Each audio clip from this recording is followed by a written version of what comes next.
Today we're going to talk about 5 ways that you could save on your income taxes, and we're starting right now. But first, if you'd like to get out of debt, stop living paycheck to paycheck, and get your financial life in order, go ahead and subscribe and hit the bell for notifications. I'm Nadav Reese, the financially savvy parent that you always wish you had.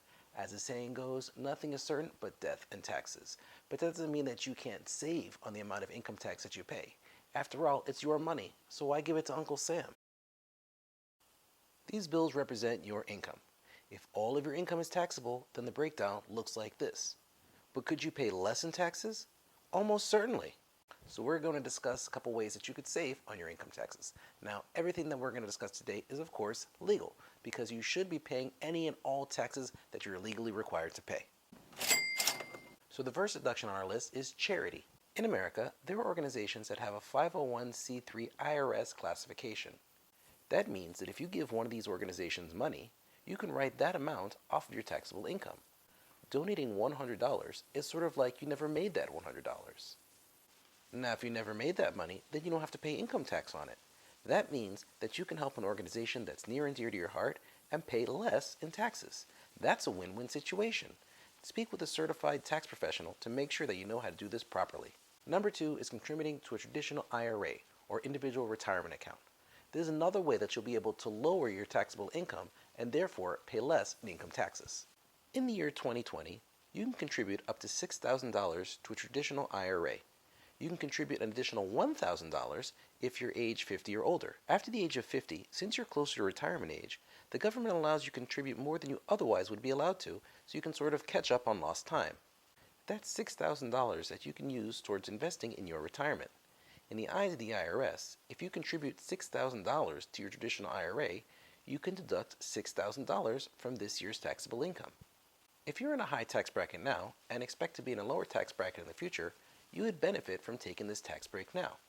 You'll have to pay taxes on any profits of that $6,000, but that'll be in the future, after the age of 59 and a half. Depending on your situation, an IRA could be a great way to save on your income taxes. There are a bunch of rules when it comes to IRAs, so please make sure you speak with a professional to find out more. For number 3, we have a health savings account, or an HSA. The HSA works similarly to donating money to charity. You put money aside in your HSA to pay for eligible medical expenses that might occur now or even in the future. Money that you put into an HSA is deductible from your annual income. It's as if you never made that money, so you don't have to pay taxes on that income. How much can you put into an HSA? In the year 2020, the amount is $3,550 for an individual or $7,500 for a family. An HSA can save you a bunch on your income taxes. Again, there are a bunch of rules, so to set it up properly, speak with a professional for more details. Look at how things break down now. Before, your taxable income was much larger, so you're paying much more in taxes. Now that your taxable income is smaller, you're only paying on this. Pretty awesome. The next tip is making sure that your W-4 is correct. This tip isn't so much about saving money on taxes as much as it is using your money optimally. Now, a W-4 is the tax form that you give to your employer, letting them know how much tax to withhold from each check. If you're getting a huge tax bill at the end of the year, then you want to go ahead and increase your tax withholding. Your employer will then hold more from each check for taxes. That'll make things easier for you come tax time. If you're getting a big refund each year, then your withholding is likely high and you're giving Uncle Sam a tax-free loan. Lowering your withholding means that your employer is going to hold less money for taxes each check. That's going to put more money in your pocket each month. Tip number 5 is to learn about tax deductions.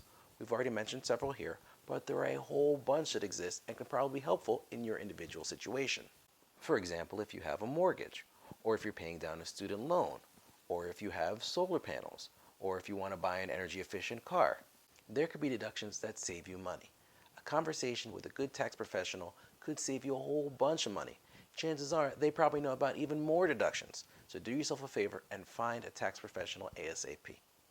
So again, we talked about donating money to charity, contributing to a traditional IRA, contributing to a health savings account, making sure that your W-4 is correct, and learning more about tax deductions in general. Take a moment to comment down below and let me know what your favorite tax deduction is and why. If there's something that we discussed today that you'd like to learn more about, just let me know down below. I'm Nadav Reese, a financially savvy parent that you always wish you had. Go ahead and click up here if you'd like to learn more about how to save money each month using budgeting. Click down here if you'd like to learn more about another topic that'll help you improve your financial life. Thanks for stopping by today. I'll see you next time.